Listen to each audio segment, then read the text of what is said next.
અમદાવાદમાં 7 day school જેવી જ બીજી એક ઘટના બની છે। ઘાટલોડિયામાં સ્કૂલની બહાર વિદ્યાર્થી પર હુમલો થયો।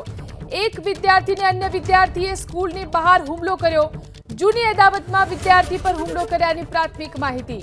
હાથનું કડું વિદ્યાર્થીને મારતા તેને ઈજા પહોંચી। તો 7 ડે સ્કૂલમાં જે પ્રકારે ઘટના બની હતી તે પ્રકારની જ બીજી ઘટના અમદાવાદના ઘાટલોડિયા વિસ્તારમાં સ્કૂલની બહાર બની છે, જ્યાં વિદ્યાર્થી ઉપર હુમલો કરવામાં આવ્યો। વધુ જાણકારી મેળવી અમારા સંવાદદાતા ચેતન લાઈવ જોડાયા છે। ચેતન, જે આ ઘટના સામે આવી છે તેમાં કેવી રીતે વિદ્યાર્થી ઉપર હુમલો કરવામાં આવ્યો અને ત્યારબાદ શું એક્શન લેવાયા? જે ઘાટલોડિયા વિસ્તારમાં આવેલી નેશનલ હાઈસ્કૂલના વિદ્યાર્થીઓની આજે પરીક્ષા હતી। પરીક્ષા આપ્યા બાદ વિદ્યાર્થીઓ જ્યારે બહાર આવ્યા ત્યારે ધોરણ 10માં અભ્યાસ કરતા એક વિદ્યાર્થીની જૂની અદાવતમાં અન્ય વિદ્યાર્થીઓ દ્વારા જે આ સ્થળ છે ત્યાં ઝઘડો થયો હતો, માથાકૂટ થઈ હતી।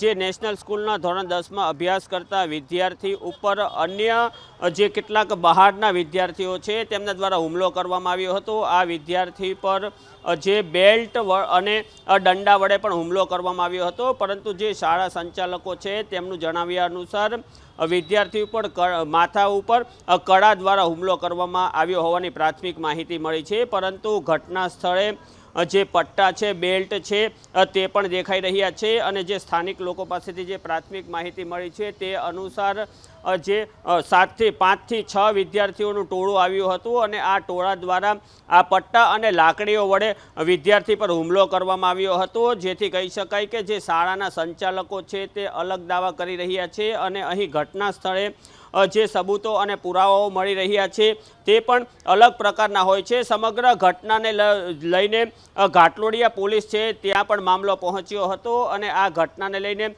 ઘાટલોડિયા પોલીસ દ્વારા પણ તપાસનો ધમધમાટ શરૂ કરવામાં આવ્યો છે।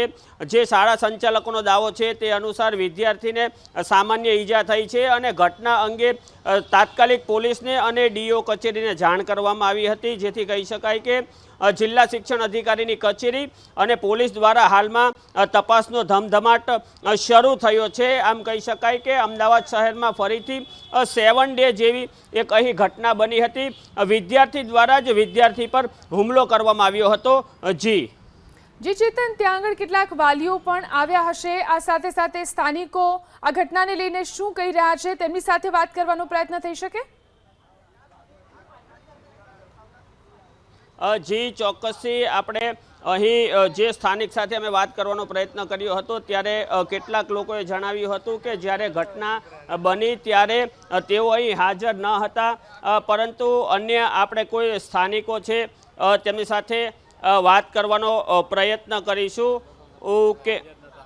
ઓકે, અહીં હાલમાં કેટલાક દુકાનદાર છે તેમની સાથે પણ આપણે વાત કરવાનો પ્રયત્ન કરીશું।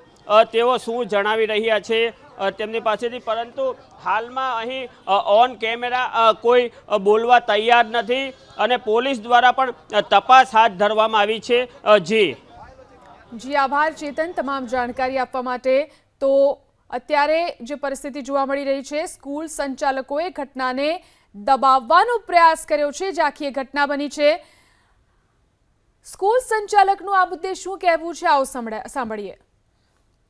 નેશનલ હાઈસ્કૂલના ધોરણ 10ના વિદ્યાર્થીઓ પરીક્ષા આપ્યા પછી ઘરે જઈ રહ્યા હતા ત્યારે અમારી સ્કૂલથી લગભગ 100 મીટર દૂર હરિઓમ એપાર્ટમેન્ટ પૂરું થાય ત્યાં આગળ અંદર કોઈક બાબતની અંદર ઝઘડ્યા। એમાંના કોઈક વિદ્યાર્થીએ બહારના વિદ્યાર્થીઓને બોલાવ્યા અને એક વિદ્યાર્થીના માથામાં કડું માર્યું। એમાં મામૂલી ઈજા એને થઈ છે।